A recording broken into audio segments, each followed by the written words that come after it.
আসসালামু আলাইকুম। আমি ডাক্তার রহিমা সুলতানা। আজকে আমরা কথা বলবো ডায়াবেটিস নিয়ে। বিশ্ব ডায়াবেটিস দিবস পালিত হয়ে গেল 14ই নভেম্বর। এই বিশ্ব ডায়াবেটিস দিবস পালনের সাথে আমাদের আসলে সম্পর্কটা কি?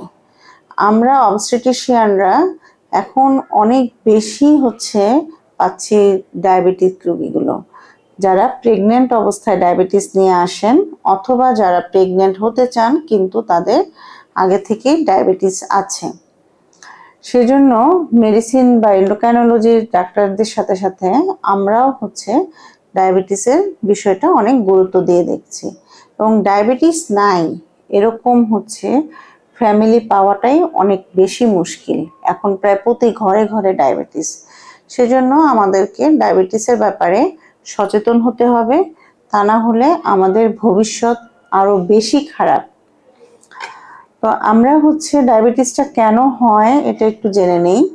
যেমন এখানে যদি প্যানক্রিয়াস নামক আমাদের শরীরে একটা অঙ্গ আছে, সেখান থেকে প্যানক্রিয়াসের যদি নিঃসরণ ইনসুলিন হরমোনটা আসে প্যানক্রিয়াস থেকে, সে প্যানক্রিয়াসের ইনসুলিন হরমোনের একটা কম বা একদমই মানে কিছুটা কম সরি ইনসুলিন হরমোন কম যদি হয়, এটা একটা কারণ। এছাড়া যদি ইনসুলিন রেজিস্ট্যান্ট থাকে আমাদের শরীরে, সেই কারণেও ডায়াবেটিস হতে পারে।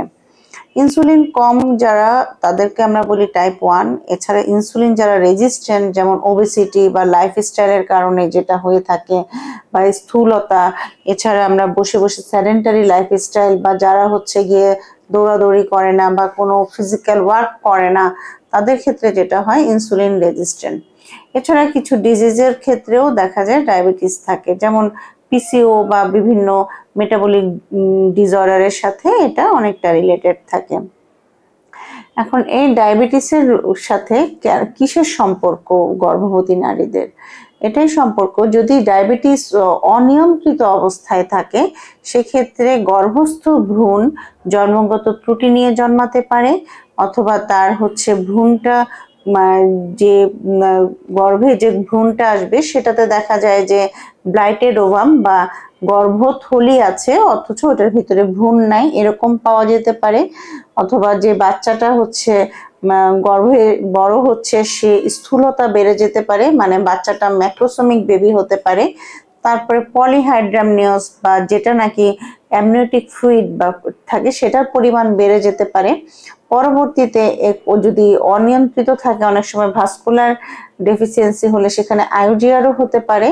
এছাড়া এই বাচ্চাটা জন্মের সময় সে বিভিন্ন অ্যানোমালি বা জন্মগত ত্রুটি নিয়ে জন্মাতে পারে, অথবা ডেলিভারির সময় তার ডেলিভারি প্রসেসটা বিঘ্নিত হতে পারে নর্মাল ডেলিভারির ক্ষেত্রে, এবং ম্যাক্রোসোমিক বেবির যে ধরনের অসুবিধাগুলো সেগুলো নিয়েও হতে পারে। আর মায়ের ক্ষেত্রে কি হবে? মায়ের ক্ষেত্রেও দেখা যাচ্ছে বিভিন্ন ধরনের সমস্যা হবে। যখন নাকি ডায়াবেটিস অনিয়ন্ত্রিত অবস্থায় থাকে, তখন মারও বিভিন্ন ভাস্কুলার যে প্রবলেমগুলো সেগুলো, এবং তার ইনসুলিন রেজিস্ট্যান্ট আরো বেশি বেড়ে যেতে পারে এবং ইনসুলিনের ডিমান্ড বেড়ে যেতে পারে। এখন আমরা আপনাকে বলি যে কি কারণে গর্ভস্থ ডায়াবেটিস যেটা হয়, বা প্রেগন্যান্সি অবস্থায় যে ডায়াবেটিস, যাকে আমরা জিডিএম বলে থাকি, সেটা কেন হয়? আসলে আমাদের বাচ্চা যে ফুলের অংশ থাকে, যেটা প্লাসেন্টা বলি, সেই ফুলের অংশ থেকে বেশ কিছু ধরনের হরমোন আমাদের বাচ্চাকে নিউট্রিশন দেওয়ার জন্য, বড় করার জন্য আসে। সেই প্লাসেন্টা থেকে যে হরমোনগুলো আসে সেগুলো মেইনলি ডায়াবেটোজেনিক। এছাড়া কর্টিসোল আসে, অনেক সময় অনেক স্ট্রেসে থাকে মারা, সেই স্ট্রেস হরমোন যেটা, সেটাও ডায়াবেটোজেনিক। এছাড়া এগুলো ইনসুলিন রেজিস্ট্যান্ট বাড়িয়ে দেয়। ইনসুলিন রেজিস্ট্যান্টের কারণে ডায়াবেটিসটা হচ্ছে। এছাড়া এজন্য এখন আমাদেরকে কিভাবে প্রতিকার করতে হবে? প্রতিকারের ক্ষেত্রে আমাদের যেটা করতে হবে, আমাদেরকে অবশ্যই ফিজিক্যাল ওয়ার্ক বাড়াতে হবে। যেমন আমরা বলে থাকি সপ্তাহে 150 মিনিট হাঁটতে হবে। হাঁটাটা এমন ভাবে হাঁটা যাতে গিয়ে গায়ে থেকে ঘাম ঝরে, অথবা 3 বেলা আমরা খাওয়ার পরে 15 মিনিট করে, 15 থেকে 20 মিনিট করে হাঁটতে হবে। তাহলে হাঁটাটার ক্ষেত্রে ইনসুলিন রেজিস্ট্যান্টটা কমাবে। এছাড়া যারা নাকি হচ্ছে মানে বাচ্চা নিতে চান, সেক্ষেত্রে দেখা যাবে যে তাকে যদি মুখে কোনো মেডিসিন খেয়ে থাকে সেটাকে চেঞ্জ করে আমাদেরকে ইনসুলিনে চলে আসতে হবে।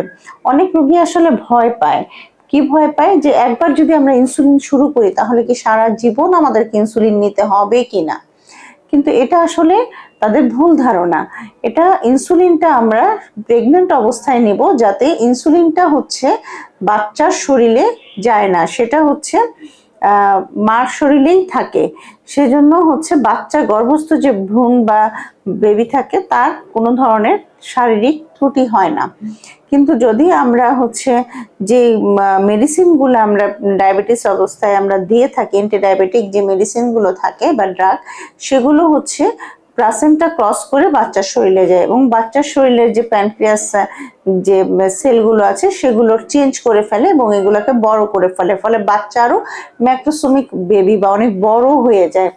সেজন্য ওটা প্রিভেন্ট করার জন্য আমরা ইনসুলিন দিয়ে যাই এবং সেই ইনসুলিনের কিন্তু কোনো হাইয়েস্ট ডোজ নাই, মানে হচ্ছে যতটুকুন দরকার আমরা তত ইয়েতে আমরা দিতে পারি। এবং আমাদের ক্ষেত্রে নর্মাল লেভেলটা জানাটা খুবই জরুরি, যে আমরা কতটুকুন নর্মালে রাখবো। যেমন আমরা হচ্ছে সকালবেলা খালি পেটে তার থাকবে 5.1 এর নিচে, এবং হচ্ছে সে যদি খাওয়ার 2 ঘন্টা পরে, খাবার শুরু করার 2 ঘন্টা পরে এটা তাকে ডায়াবেটিসের যে লেভেল সেটা থাকতে হবে হচ্ছে পোস্টপ্রান্ডিয়াল ব্লাড সুগার সেটা <6.8 এর নিচে, এবং হিমোগ্লোবিন A1C যেটা নাকি পূর্ববর্তী 3 মাসের গড় সেটা থাকতে হবে 6 এর নিচে।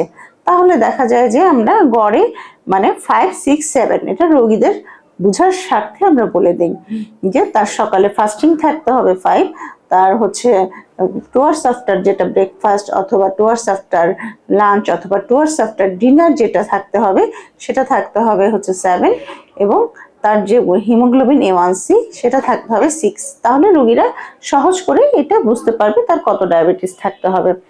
যেটা আমরা বলছিলাম যে আমরা ইনসুলিনটা দিয়ে যদি আমরা ট্রিটমেন্ট করি, তাহলে সেক্ষেত্রে আমাদের সাথে আমরা এন্ডোক্রাইনোলজিস্টকে ইনভলভ করি, তারা এটা মেনটেন করে, এবং দেখা যায় যে অনেক ক্ষেত্রে যারা ফিটোমেটার্নাল স্পেশালিস্ট আছে তারা নিজেরাই এটা করতে পারে। আর এটা বাচ্চার ডেলিভারি হয়ে যাওয়ার পরবর্তীতে সেটা হচ্ছে আমরা ইনসুলিনটা আবার তাকে ওরাল ড্রাগে নিয়ে যেতে পারি। তবে প্রায় 25% কেসের ক্ষেত্রে দেখা যায় যারা জিডিএম-এ ভুগেন তারা পরবর্তীতে টাইপ 2 ডায়াবেটিসে মানে ডায়াবেটিস রোগীতে পরিণত হন।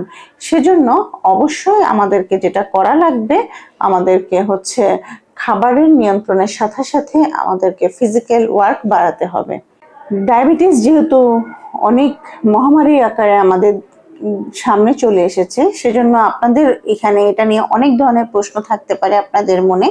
আপনারা যদি এই ব্যাপারে কিছু জানতে চান তাহলে আমাদের কমেন্ট বক্সে অবশ্যই এসে কমেন্ট করবেন, এবং আমরা সেগুলোর হচ্ছে আপনাদেরকে যথাযথ উত্তর দেওয়ার চেষ্টা করব। ধন্যবাদ।